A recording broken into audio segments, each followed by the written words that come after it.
তো এখন আপনারা দেখতে পাচ্ছেন আমি রাজশাহী স্টেশনের ভিতরে এন্টার করছি এবং এই সেই জায়গা যেখান থেকে বেসিক্যালি সমস্ত টিকিট প্যাসেঞ্জাররা সংগ্রহ করে থাকেন।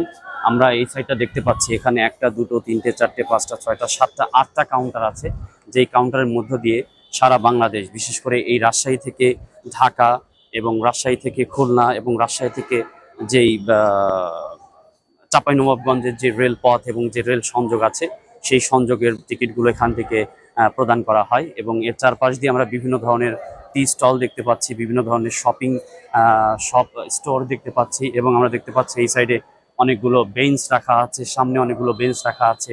এবং একটা জিনিস আপনাকে বলে রাখি, যেটা আমি ভিডিও শুরুতেই বলেছিলাম, যে রাজশাহীর এই স্টেশনটা ঢাকা এবং চট্টগ্রামের পরেই সবথেকে ব্যস্ততম একটি স্টেশন এবং বাংলাদেশের তৃতীয় বৃহত্তম স্টেশন।